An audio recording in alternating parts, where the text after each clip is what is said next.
Now, this is on page 17. This is in chapter 13 of Genesis. And Abram was very rich in livestock, in silver, and in gold.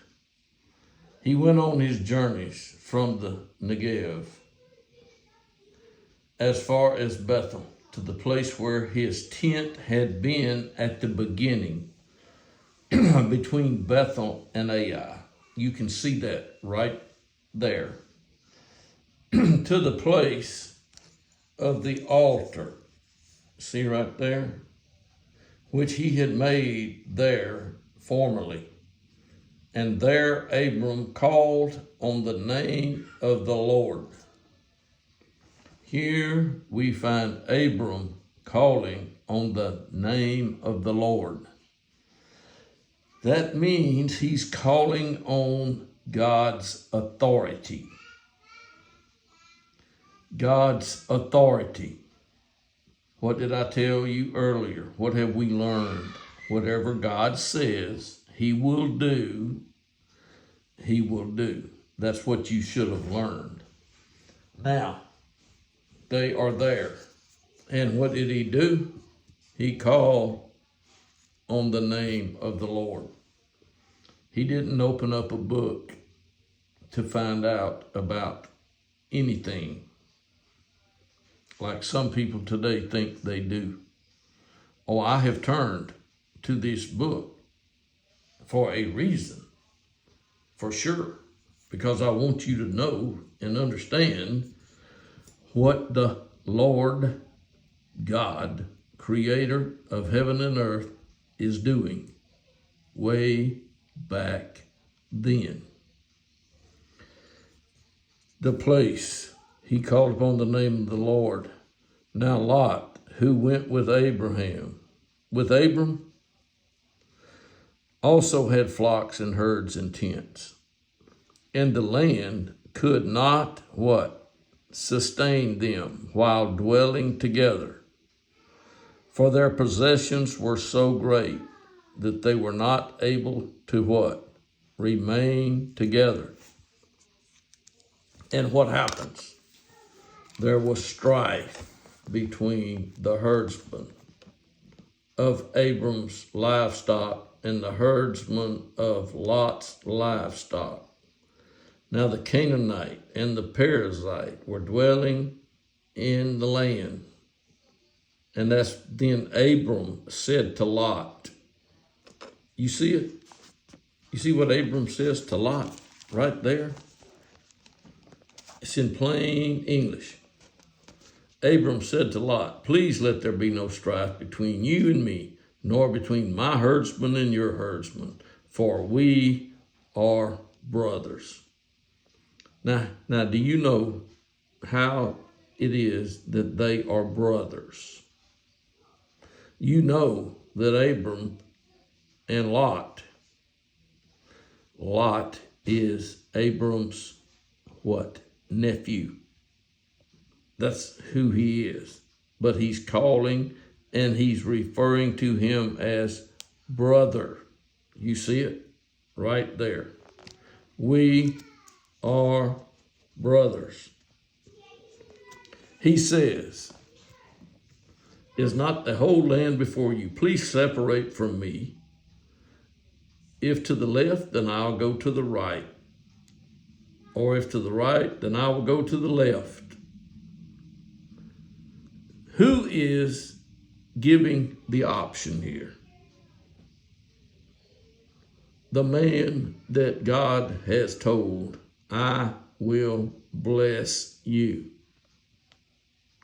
He's not worried about anything because he has heard God, seen God, spoken with God and to God. And he calls on the name of the Lord. And then he tells Lot, and Lot lifted up his eyes and saw all the valley of the Jordan, and it looked good, like the garden of the Lord. What was the garden of the Lord? He has never seen the garden of the Lord.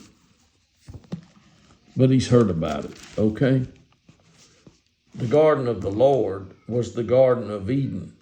That was the garden of the Lord. And Abram settled in the land of Canaan, while Lot settled in the cities of the valley, and moved his tents as far as Sodom. Do you see that? And the men of Sodom were wicked exceedingly, and sinners against the Lord. Now there's only one Lord. It's the Lord God Almighty, the creator of heaven and earth. But he can speak, he can be heard, and he can speak any language on the earth. And he says, see right here, and the Lord said to Abram, after Lot had separated from him, lift up your eyes and look from the place where you are, northward and southward and eastward and westward. Do you see that? Who is directing Abram? Do you know? Have you got a clue yet as to who is giving him directions? It's not an angel. This is not an angel giving him directions. And he says further, what does he say? For all the land which you see, I will give it to you and to your descendants forever. Now, how long is forever? Tell me, oh scholar, how long is forever? For all the land which you see, I will give it to you and to your descendants forever. And I will make your descendants as the dust of the earth, so that if anyone can number the dust of the earth, then your descendants can also be numbered. Do you see those words? And it says, arise, walk about the land throughout its what? Length and breadth. For I will give it to you.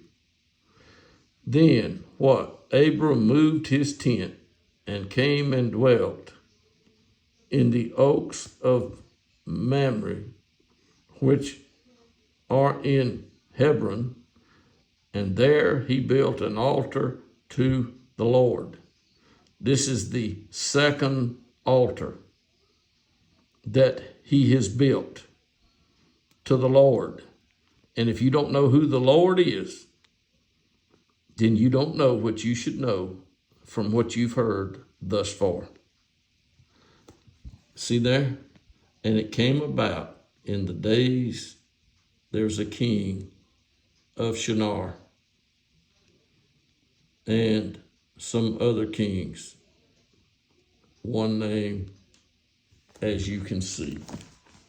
Now, what happens? I can tell you what happens. There's a battle. That's what happens. There's a battle.